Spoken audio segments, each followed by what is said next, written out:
is streaming. Sometimes I wonder if this thing is real time or not. Oh, there we go. Now we're live. So There you we got it going. I'm gonna hit the go. Welcome to the show. go. Welcome to Earl and the Idiot, the show that gives you the answers you need to take your business to the next level. With Earl Flormata, one of Vancouver's most sought-after business and marketing consultants, author of Business Engine Optimization, consultant to over 60 successful businesses, an all-around evil marketing genius with a combined total of more than $70 million worth of sales to his credit. And some idiot. Okay, here we go.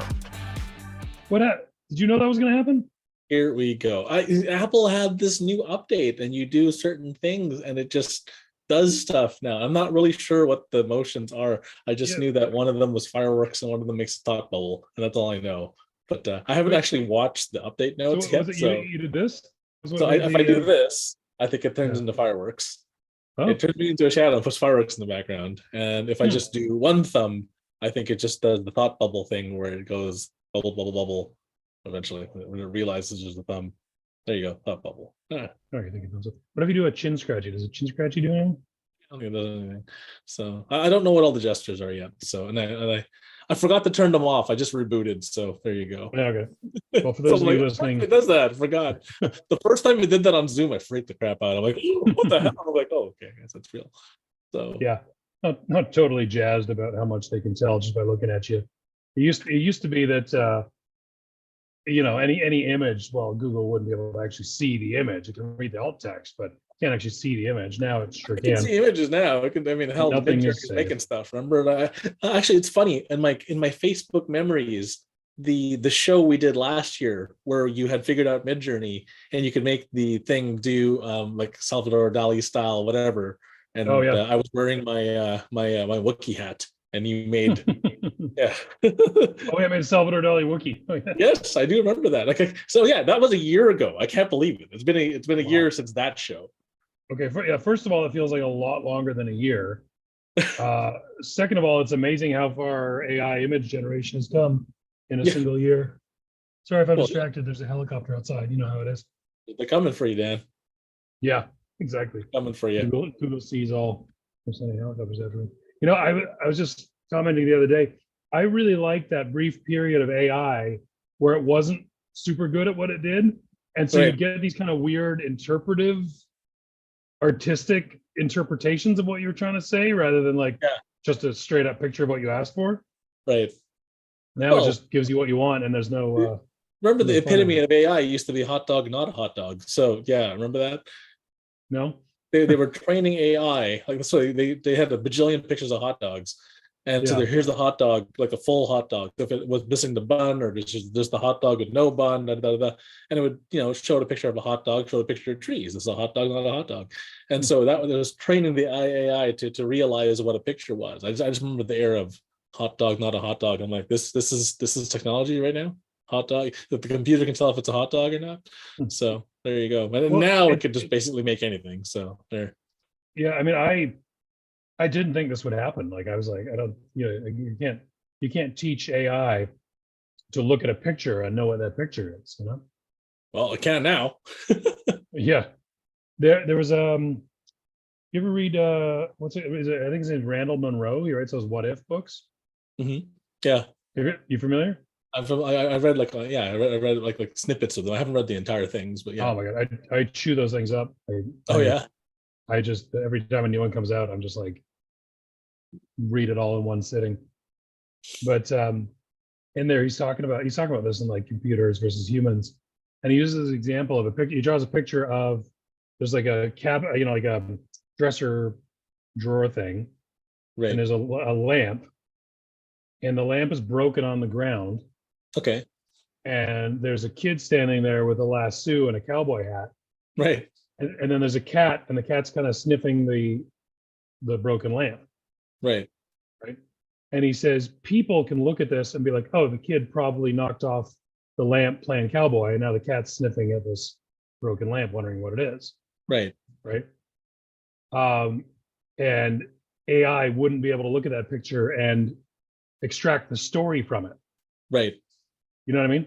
I think at the time it was written, it wouldn't have been able to know that was a cat, that's a boy, that's a broken lamp or whatever. But probably still, it couldn't look at that image and go, you know what probably happened here is. But it feels like it's not that far off anymore. No, it's not that far off. The logic thinking through isn't quite there yet for like a storyline. But if you asked it to draw that picture, I'm pretty sure it could now. Yeah. Oh, it could definitely draw the picture, but you'd be drawing what is. It wouldn't be able to think through what caused all this to happen. Yeah, causation. When it's until when that happens, then there's still some use for us. Then the Terminators come. So yeah, exactly. Yeah, like when it's, I mean, even when it's working for us, it's not really being logical about anything. It's just saying, oh, ordinarily these words come after this word. Right, you know? Right. It's not really thinking yet. But anyways, yeah, it's just recombining. Somebody called it high-tech plagiarism, which I thought was interesting. Which is what it is, really, truly, at the end of the day. So it's not creating; it's just hyper synthesizing, right? Yeah, exactly. So anyway, it's been a minute. Maybe we should kind of just refresh people who've never seen this. What's our show? The show is called Earl and the Idiot. It features an Earl and me. And I'm here because you know, you only get the smart answers if you're willing to ask the dumb questions. So that's my job. I'm here to ask the stupid questions from a fella who, if you paid any attention to the intro of the show at all, you'll know that he's a sharp fella and he's got a lot of smart answers. But sometimes you got to be willing to ask the stupid questions, or otherwise Earl keeps all that juicy knowledge to himself. Well, because of your prompt today, what your question was today, I got 3 really good stories at the end. So there you go. So, but nice. For the time being, we have the AI overlords, which we ask the question of, and either I agree or disagree, and then run commentary, and then kind of go from there. So why don't we take it away? Yeah, I feel like the AI thing has kind of become central to the show. Originally, you would just write a whole script for us, or at least an outline. And then we realized, hey, AI can do it in 0 seconds instead. I don't have to think. It just comes there and say, all right, this is great. Yeah. So it was never the original premise of the show when we started, but it's kind of become a central theme. We ask AI to tell us about the situation, and then Earl usually agrees. I think we're probably a good 90% agree. Yeah, maybe 95% agree. It's usually right, and then but every once in a while, it's so off, it's not funny, right? But it is what it is. But then Earl, of course, expands on what we see here with some real world examples, times it actually happened, tricks to avoid and not avoid. Sure. And hopefully let's play the game. We hope that you, the viewer, can use this somehow. Let me just apologize. I don't know why the light today is causing half my headphones to disappear. But I put my hand back here. It's the headphones, actually. It's the headphones. Well, they don't. Why is that just the left, not the right? It's the light coming in the side. It's the light that's coming in plus the headphones. I used to wear headphones way back in the day on Zoom, and for whatever reason, the gap between the headphone and my head would confuse the green screen, and I would just lose half my hair and look really weird. And this is like so you kind of see the headphones and you kind of see hair, but then there's a weird gap in between.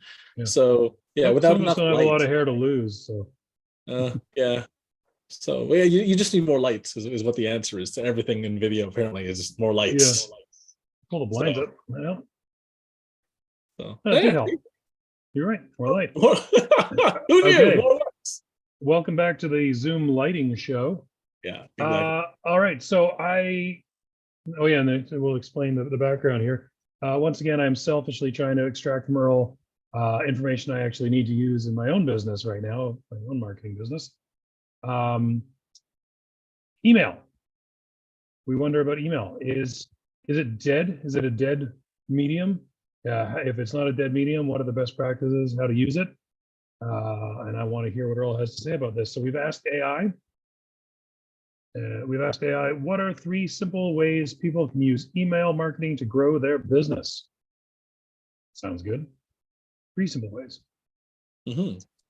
And for some reason, AI said, certainly, when you didn't actually ask it a question, or you didn't, you says, what are some of the things? And he says, certainly, not could you please, blah, blah, blah. So AI is screwing up already. But it says, certainly, here are 3 straightforward ways people can use email marketing to grow their business. First of all, Earl, let me just ask you that question, because it doesn't be answered in the AI text.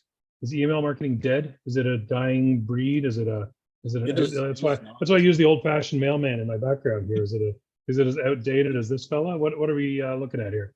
It's definitely not. So I just came back from an event where there were speakers who gave us like really cool strategies.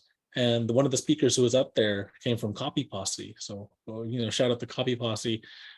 She was teaching us a method. Copy, like photocopy? Copy, like writing copy, like copywriting. Okay, yeah. Copy Posse. So Copy, that's a great name.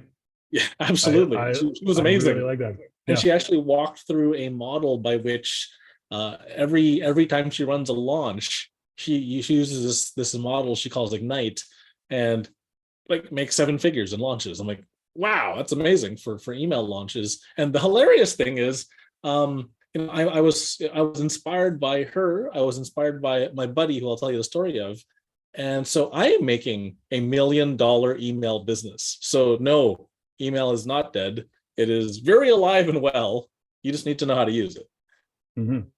Because we sort of think of email as being outdated. Oh, it's all social media. It's all this. It's all video, whatever.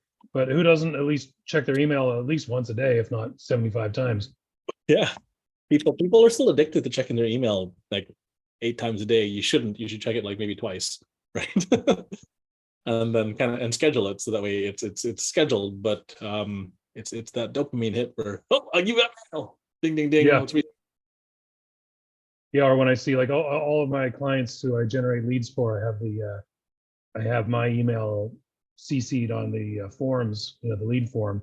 So I get to go, I got my client another lead. Yes. That's the big dopamine hit right Self-validation. I deserve to exist. Yay, leads. Yeah, exactly. Or I go, hey, I got a lead for my client. Time for me to take a coffee break. There you go.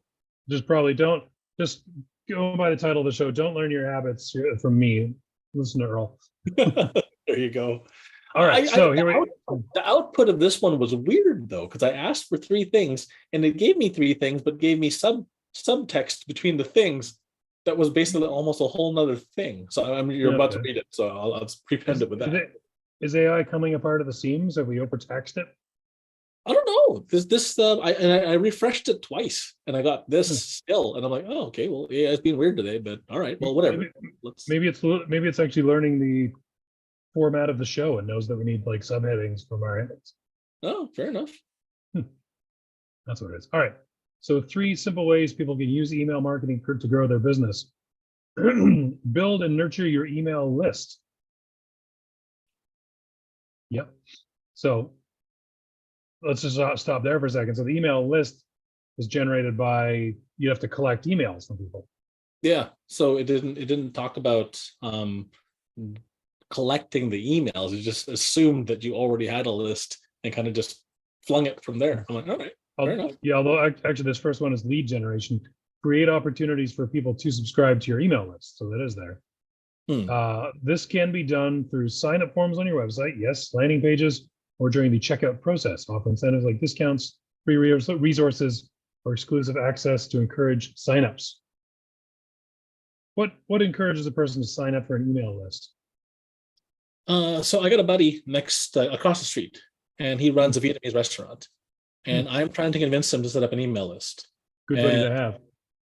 Yeah, definitely. And he makes really damn good sandwiches. And banh mi is the name of a Vietnamese style sandwich. And so yes. I'm just been bugging. Tell me if you were watching this thing. I'm bugging you. I'm still bugging you. I want to you're on notice. The birthday banh mi campaign. So if you bring 3 friends and they all buy sandwiches, you get yours free or something like that, to that effect. And you just send out the email for birthday banh mi, and then everybody just comes in and orders sandwiches like crazy. So that's what I'm trying to convince them to do. So lead gen wise, if you give me some sort of offer on birthday, anniversary, special offer, special deal, some reason, and all you need is an excuse to bring me in, right? I mean, I know I made fun of this on a couple shows ago, but if you've been in a mall, they have these things called sidewalk sales. What the hell is a sidewalk sale? They just take the crap from the inside of the store, put it on hangers, and put it on the outside of the store. Yeah, sidewalk sale. There's a reason for you should just buy this shirt because we're having a sidewalk sale. It just stimulates that weird desire we all have to go to garage sales. Pretty much. So and that's all there is to it. Give people a reason. The reason I'm calling you today is blah. Here, you should buy this. And okay, he's calling me because there's a reason. Who cares what the reason is? Right? Just give him a reason.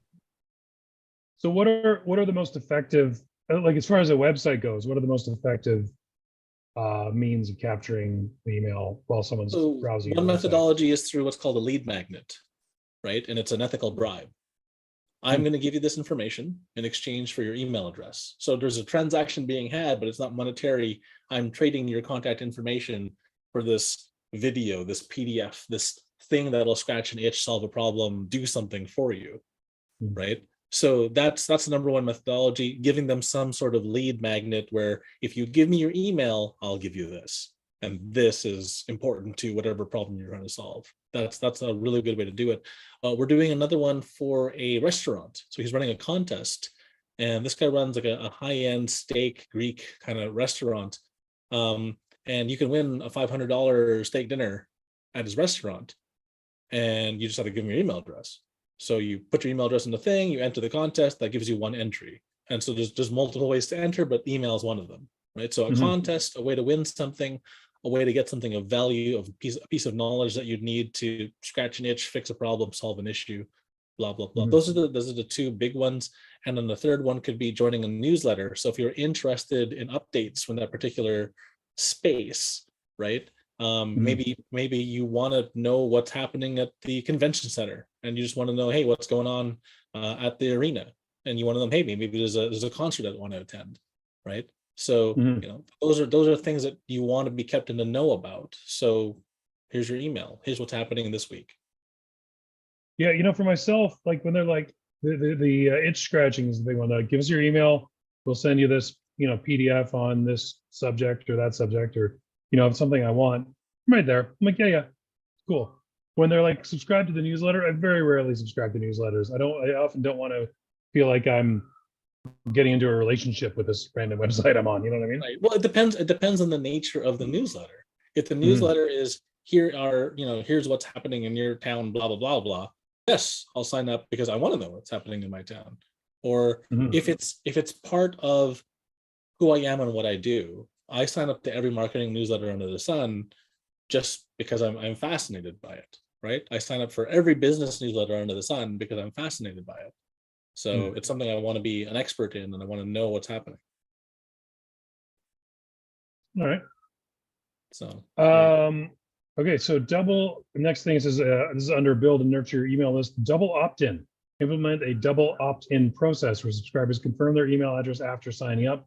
This ensures that your list is filled with genuinely interested and engaged subscribers. I'm pretty used to this now. You fill it out and they're like, great, we sent you a confirmation email. Just go ahead and click that link. I think most people are pretty comfortable with that now. It's to prevent people, using fake emails and blah, blah, blah. So yeah, it's a double opt-in.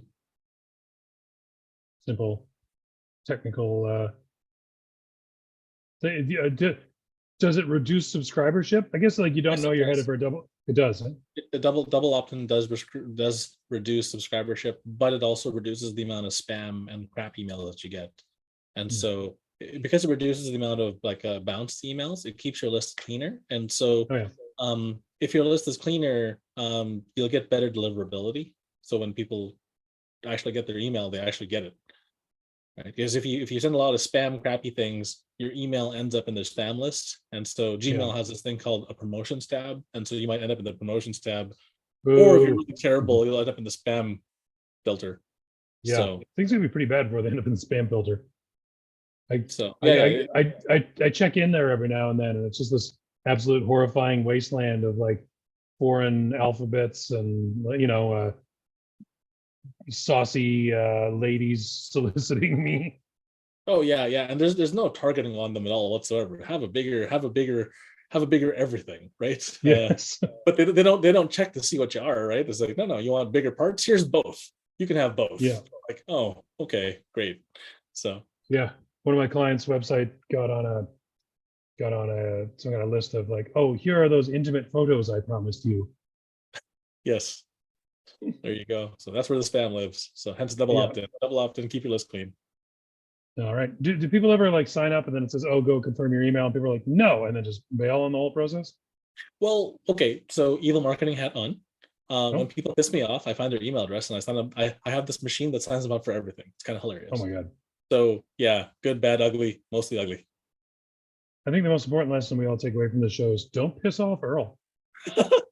I will break your email system because it's fun. Yeah. All right. Moving on rapidly before the feds show up.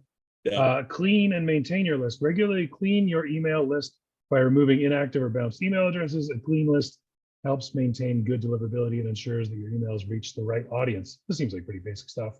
No, actually, not enough people do this. They just gather emails and the emails just sit there forever and ever and ever. And every once in a while, it's actually a good idea to send a breakup message. Hey guys, we're going to clean up our list.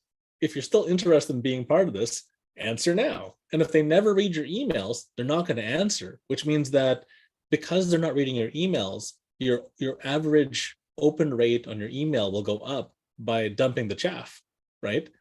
So people who never open your emails, you just dump them anyways, right? If they don't answer or engage, they're not engaged anyways. They're not the right type of buyer. They're not the right type of person for your email. And the funny thing is those email services like Aweber, like MailChimp, like all the different, Keep, etc. They charge you per volume. So when you hit certain volumes of emails, they charge you more money. So it's a good idea to actually do it. And it sounds basic, but people do not purge their list. And it's a good idea to purge it once in a while, or at least segment it to active, non-active.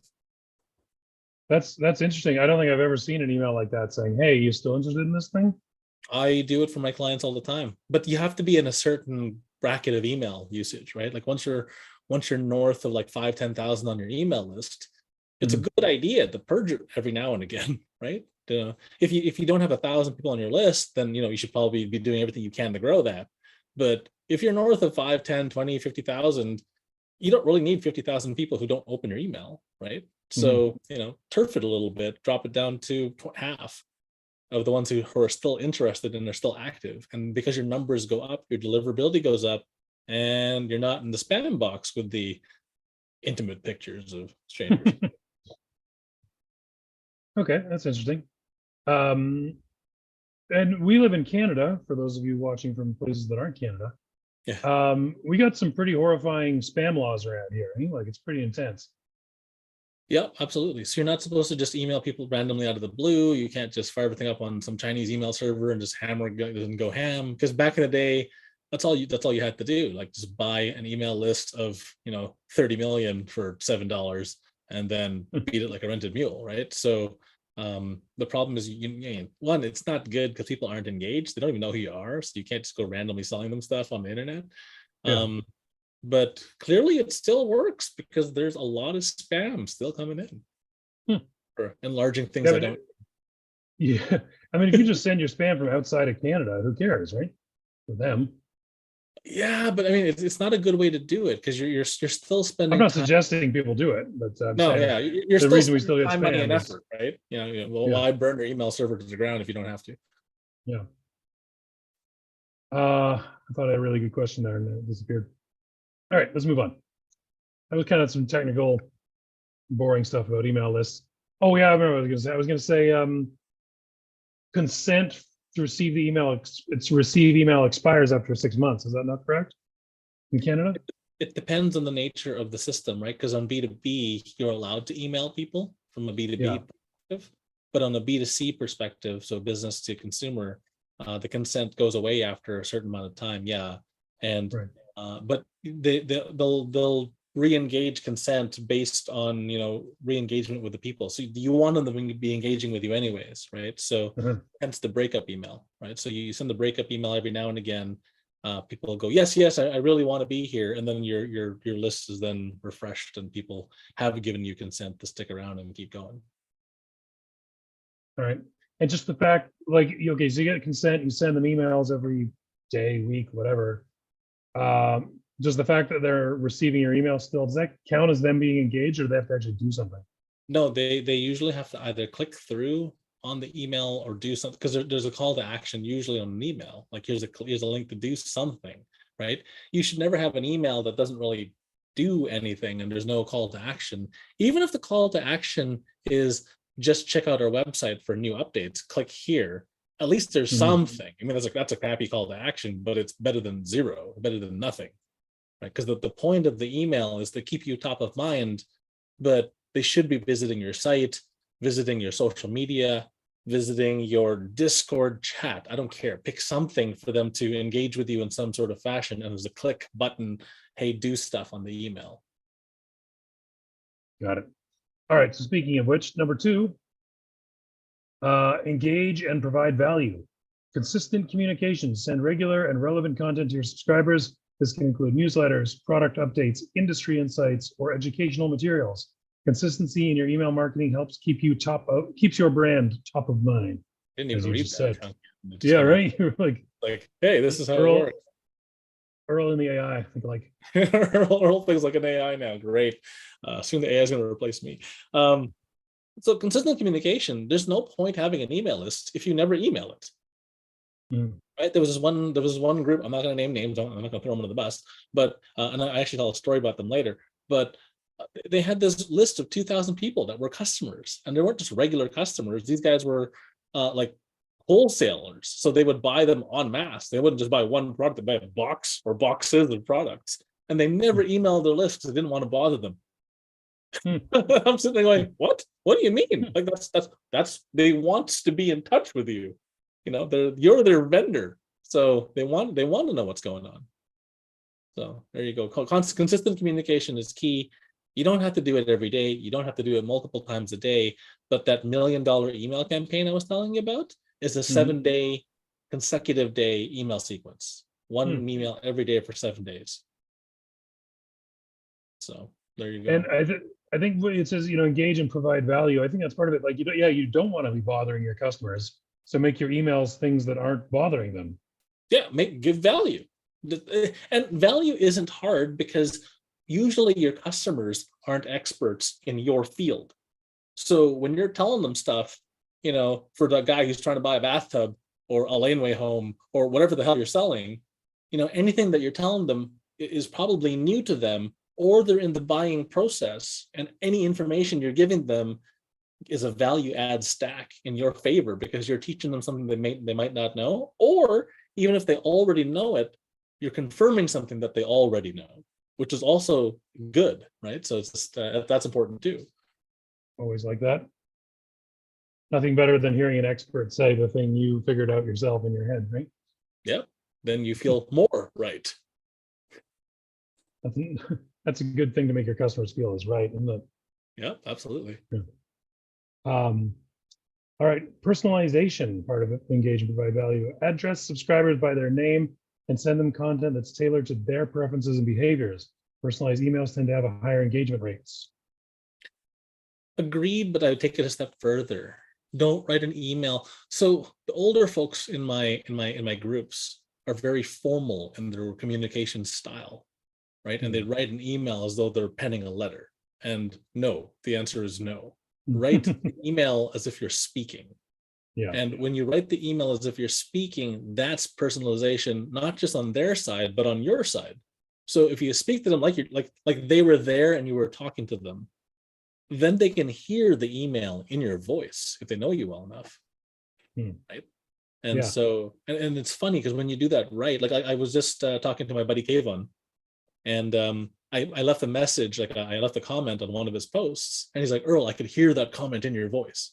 That's what it's supposed to be like, right? So if they read it and they hear it in your voice, you've done good for your marketing, right? If they read the email and they hear it in your voice, you've done good for your marketing.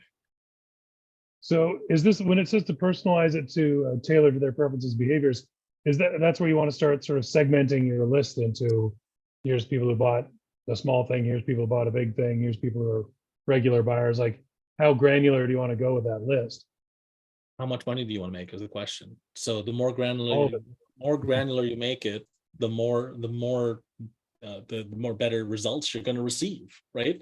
So if you granularize your list, so let's say you're running a webinar, and you run the webinar and you run an email to the webinar, invite them to the webinar. That's basic invite.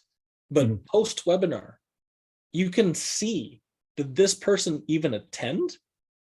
Hey, we missed you. Did the person attend and then bail halfway through? Hey, sorry, we missed the other half. Here's a replay. Did the person only stick around for 2 minutes and then get off? Right? Are you okay? Did something happen? Was it my breath? On the webinar. And so there, if you can extrapolate, their behavioral patterns and personalize it based on their behaviors, this is where the magic occurs. When they know that they only stuck around for 2.5 minutes of your webinar and it was 30 minutes, right? They're like, okay, are you okay? Is something wrong? Did your internet blow up? Did the alligators get you? Right? And so it's pretty funny when you can make fun of those bits and pieces, right? So it's showed up and barely attended at all. It didn't show up. It's showed up for less than half. It showed up for more than half. It's watched the whole damn thing. And you segment and you give a different message based on whatever their behavioral pattern was. And my God, like the rates for engagement just go through the roof.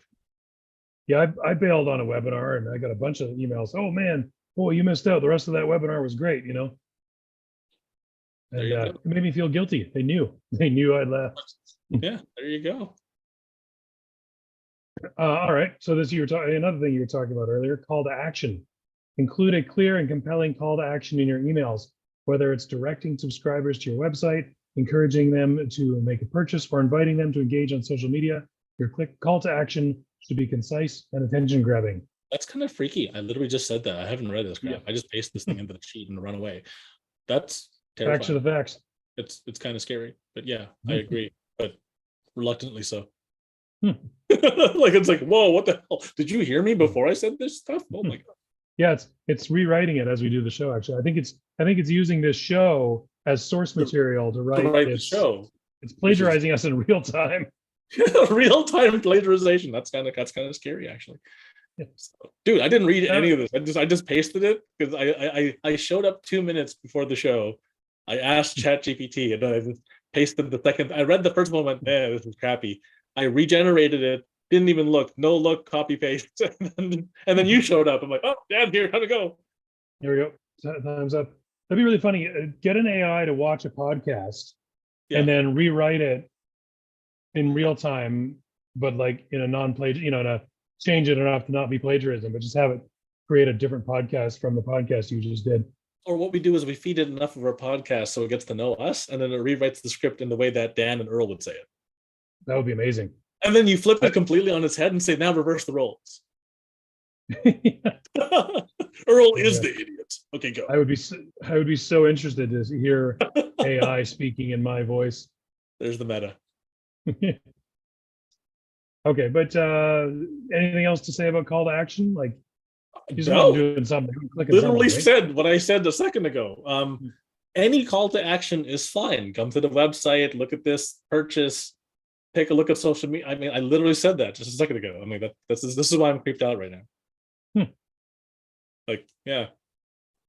Are there calls to action that are more valuable, more important than others, or?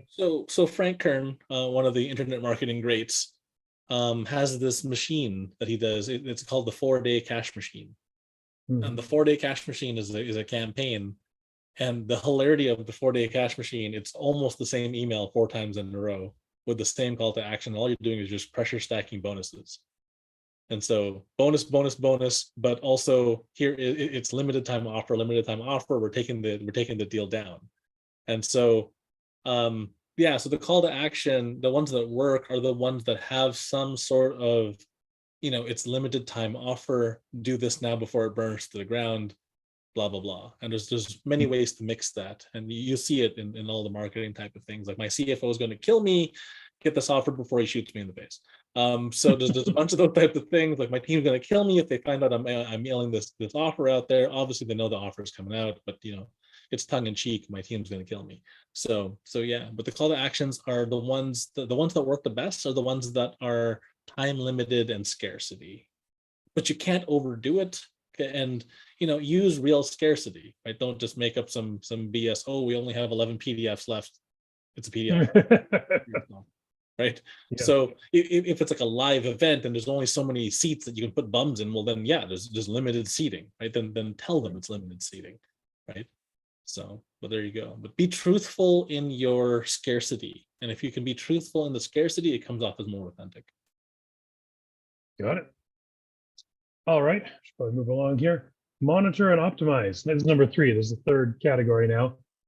Analyze email metrics. Regularly review email marketing metrics such as open rates, click-through rates, conversion rates, and unsubscribe rates. These insights help you understand what's working and what isn't.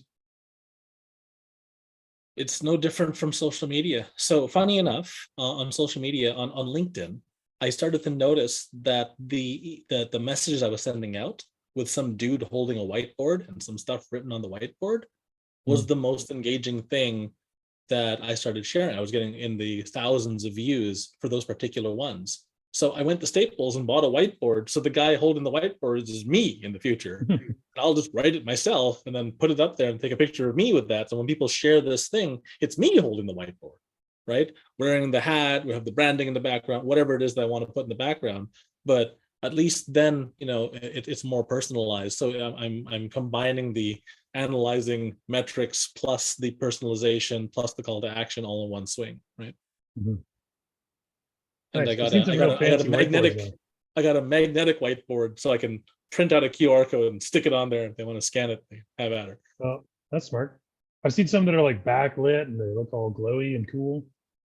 They're glowy and cool, but it messes with your green screen a whole bunch. So even just a regular one, if I pick it up, it's right here. If I pick it up right now, it'll piss off the green screen. See, there, see, you can see the green screen just picks up and goes, "Hey, what the hell is that?"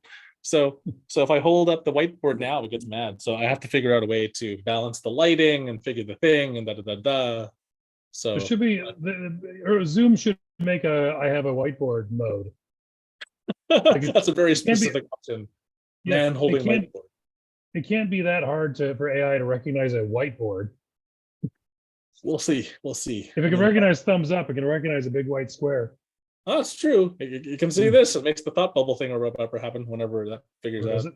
Hey, is it going? There you go. It takes a second, but there. I like the fireworks.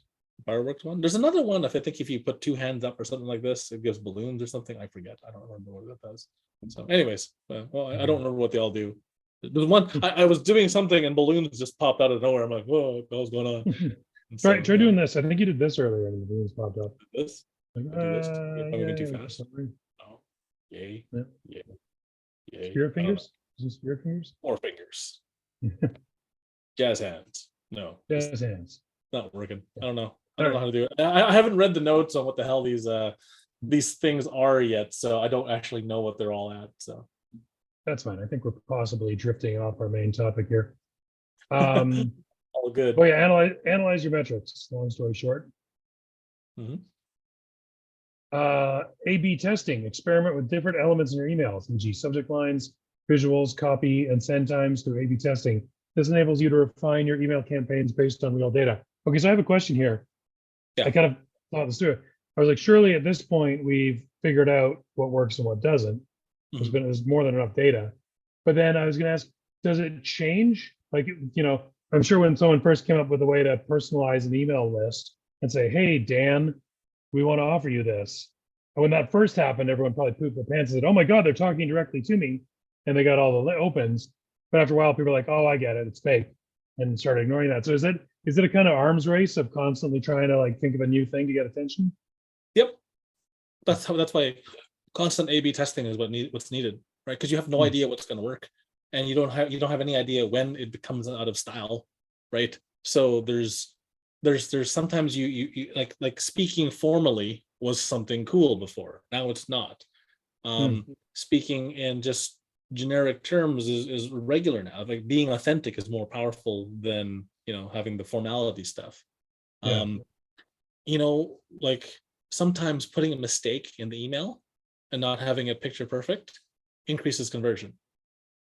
Yeah, I experienced that. I worked for a marketing company that in retrospect was maybe a little bit on the shady side, but they had this email that they're making all their money with. People buy a product and they'd immediately get this email saying, oh my God, there's a great opportunity. Call me today. And I was like, there's a bunch of spelling mistakes there. I'm like, we know. Yes. it's designed to make it look like it was urgently dashed off in the last minute. Well, have you heard about the guy with the watermelons? Have you ever heard that one? With the guy with the watermelons in the store? Don't think so. No. So he's got watermelons $3 each, or buy 3 watermelons for $10.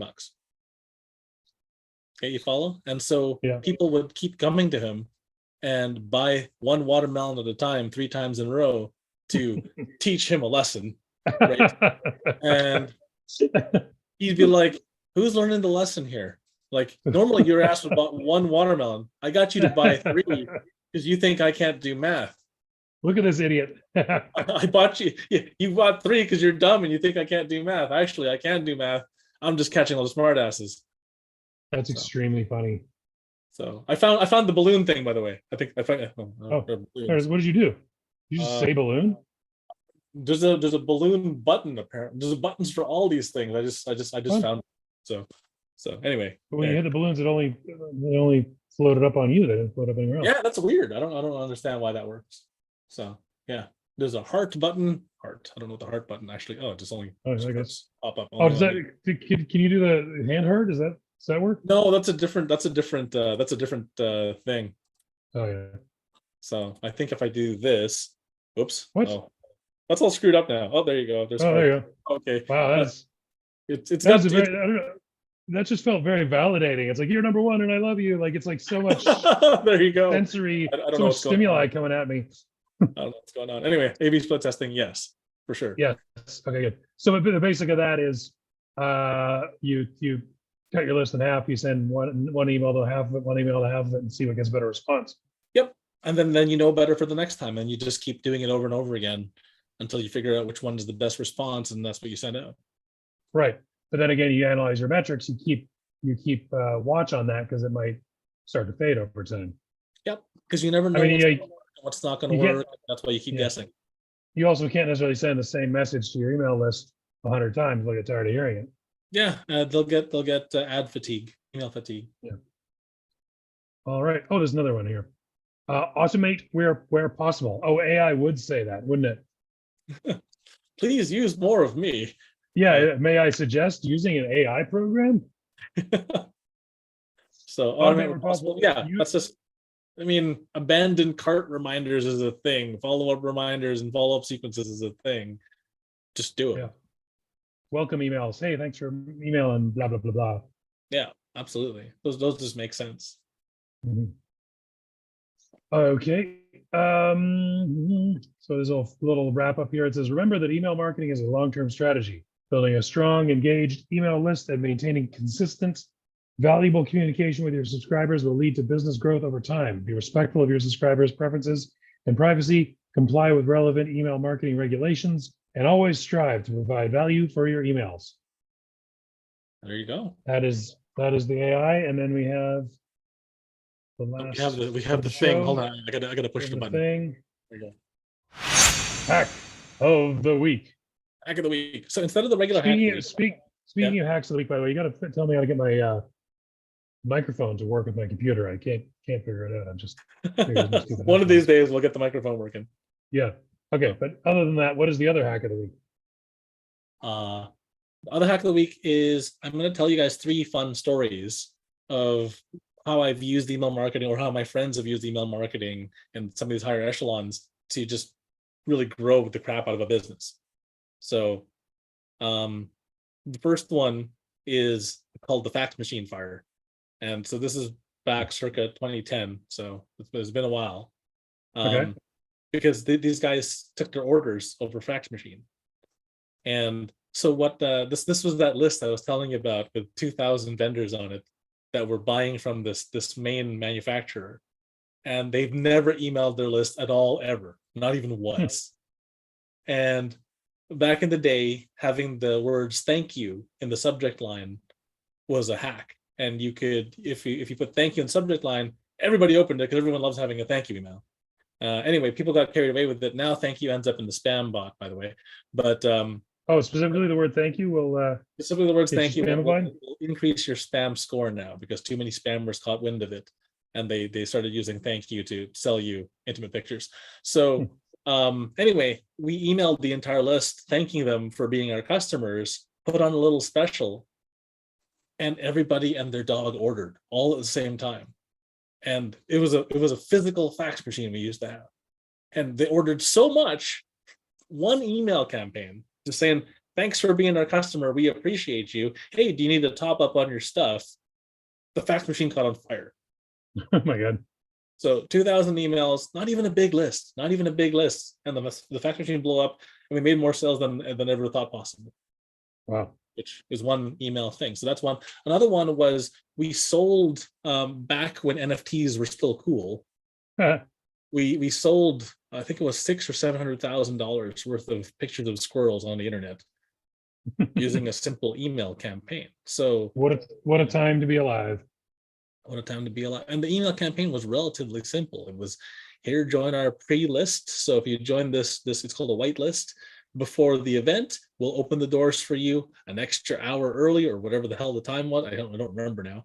And then anybody who wants to buy this magic squirrel picture can buy one, for the low prices of a bajillion ETH, and it's fine. And we'll sell you a jillion pictures of squirrels. And it worked great. And we had a really good, simple email campaign, worked like a hot damn, sold $600,000-$700,000 worth of squirrel JPEGs on the internet. Who knew? Hey, I gotta divert for 1 second and ask the question.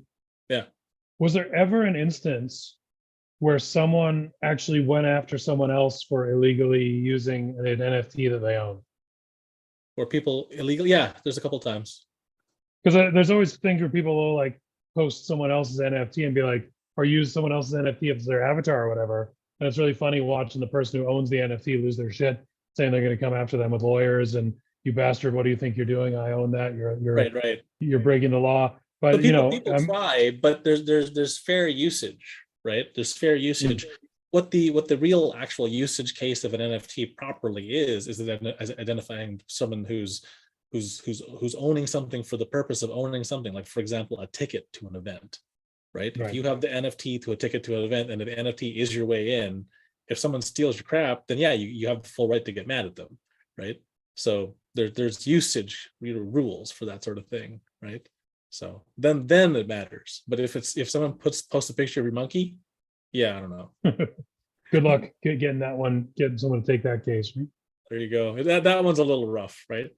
And then the last one is a buddy who has a $10 million email company. $10 million email marketing company. That's how much he makes a year. And he does this through horoscopes and artificial intelligence. And you're just like, what the hell are you talking about? So a horoscope, and it's too new agey, too woo-woo for me. It's not my cup of tea. I don't like the horoscope thing. I don't like the numerology thing as much. But the thing is that with horoscopes and numerology, it's a daily horoscope. So you get your horoscope every day.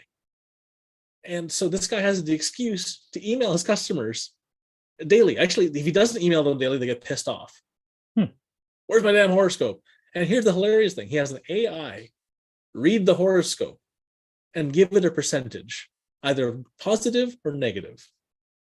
And if it's positive, he sells you stuff that lets you double down on the positivity. If it's negative, he sells you an umbrella. It's legitimately hilarious. And so he has affiliate links to stuff. If you're going to have a bad day, like the weather's going to go sideways and there's a typhoon, he'll sell your ass an umbrella from Amazon using an Amazon affiliate link. If you're going to have a good day, he's like, hey, you should probably get this champagne cork opener because you're about to be raining in money. You need a champagne bottle. Go use this cork opener and have some fun. So wait, hang on a second. He doesn't write the horoscopes himself? No, it's just pre-buy them. That's how horoscopes work usually. Yeah. And then, so the person they don't get a page of like all the horoscopes of everybody for the week. They just get the emailed horoscope specifically to them based on whatever their sign is. So if you're Aries or Sagittarius or Gemini, here's the Gemini horoscope of the day. And if the AI just reads it and goes, hey, this is a good horoscope, quick, sell them a bath bomb or something, right? Yeah. And then would that sold item be contained in the email? The item link would be contained in the email alongside an AI message promoting the item. That's impressive. 10 million. That guy deserves $10 million. That's a great idea. So it's a fantastic idea. And so the idea that I have you teaming up with me on, the newsletter system, is wink wink. So wink, wink. is a $1 million business based off of email marketing, right? So again, is it dead? No, it's working. It's alive and well, and it's going to make us a big pile of money. So there you go. Nice. All right, that sounds like a good note to end off on. And that's a wrap. Well, yeah, thanks for watching. Yeah, thank you, Earl. Thank you, ChatGPT, ChatGPT in French. Yep. And thank you, everyone, for watching. Please like and comment. Whatever venue you're seeing this on, like, comment. We don't have a subscribe button for them yet, do we? We don't have we sort of. I'm kind of hijacking my own YouTube channel to put this stuff on there. So I guess you could subscribe to this channel for the time being if you're subscribe to Earl. Yeah. There you go. All right, cool. Well, here's the outro. I'm gonna hit go. Yeah. Thanks for listening to Earl and the Idiot. We hope you learned something you can take action on this week. For more information or to contact the show, visit earlandtheidiot.com. And until next time, remember what Shakespeare said. The fool doth think he is wise, but the wise man knows himself to be a fool. Bye, everybody. Thanks for tuning in. Thanks, everybody. I can't believe we have hand signals now. That's awesome. Yeah. Everybody dance along.